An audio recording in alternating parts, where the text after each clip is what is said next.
Hey everyone, this is Scott McGill, and the topic of this short session is creating a solo guitar part out of a keyboard part. And what I'd like to do today is look at the introduction, or a part of the introduction, of Watcher of the Skies by Genesis, which is one of my favorite pieces by them. I mean, I really love the intro as well, and I liked it. I like the idea of taking keyboard parts and trying to make them playable on the guitar. And this is a Mellotron intro, so what I've done is I have a little bit of overdrive, and I have a little bit of modulation on this, and some delay, maybe too much delay, but it's not going to mimic a Mellotron, but that's okay. So let me just jump in and start to go through it piece by piece with you for the voicings, etc. So the first part is, it's a B major 7. There's no third on top, so it looks like an F sharp and an A and a B right here.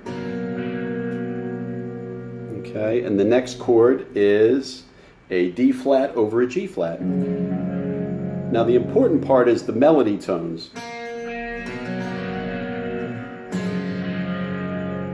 This goes 3 times. I'm using hybrid picking technique, so I'm kind of, you could do it with a plectrum, but I kind of use picking fingers, really, to bring out the melody, the top.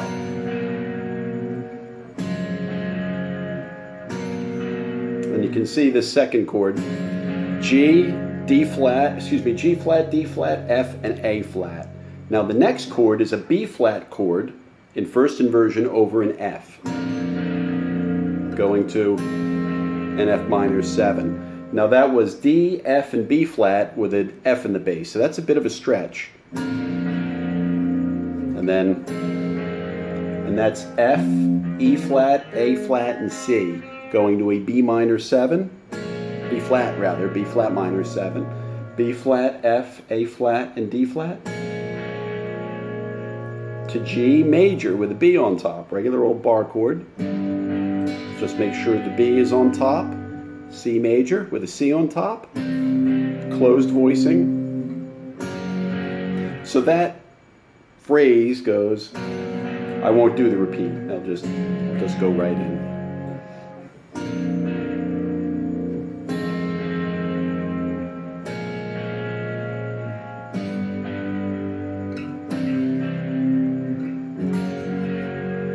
And the next part.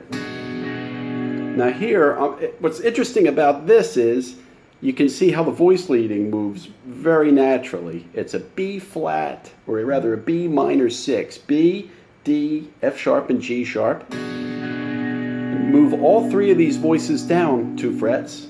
It's an A minor major 7, A, C, E, and G sharp, keeping the G sharp up top. And then again, B flat minor 7 flat 5. So B flat, D flat, F flat, and A flat. So you can see how these things, with the G sharp up top.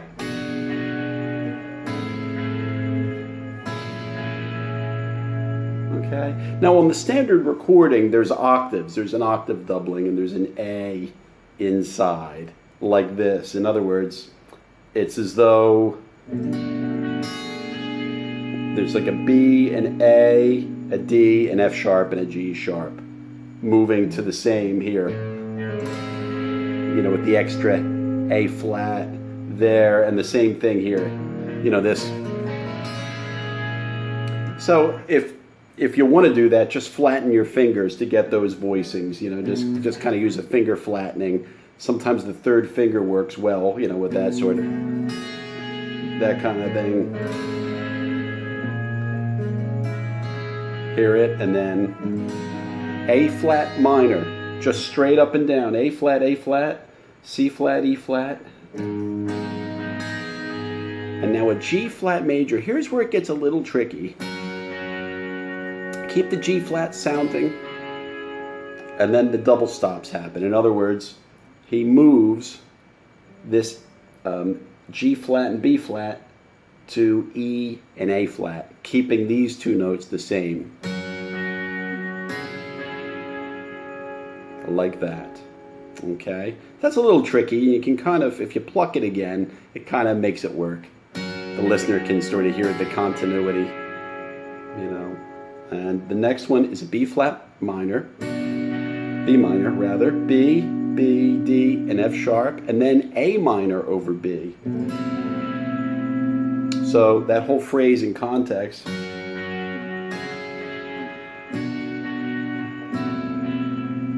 And now A flat minor. And now the double stops again, those two intervals going in between like this. So you have C flat and E flat, and going to D flat and F. So I just use my third and fourth fingers there, and then he just moves it up a whole tone.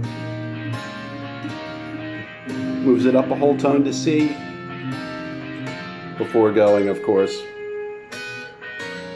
Yeah, that whole part, which we'll do next time. But watch that passage. That's a little bit tricky, so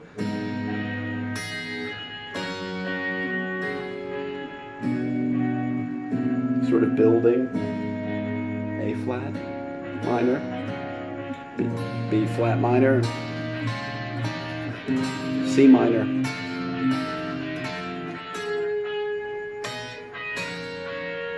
etc. Okay, so I hope this has been helpful, and we'll do the second part in the not too distant future, which will be the series of descending chords with double stops, etc. But again, it's a good thing to do to take keyboard parts and try to transcribe them for the guitar. You can learn a lot about voice leading, how keyboard players think, and how orchestration works as well. Because if you notice, even in just these short passages, you get there's a lot of movement. You know, even just, I mean, that's really interesting, I find.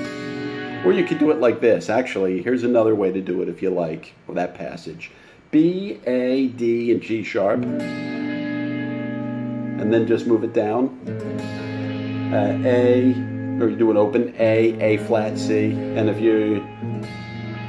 maybe you could do the B flat minor 7 flat 5 is B flat, A flat, F flat, like that. Okay? But either way, I mean, as long as you get, I kind of like that way because I can get the brightness. I don't get the doubling and I don't get the A natural, but I think it sounds sort of bright and it pops out a little bit.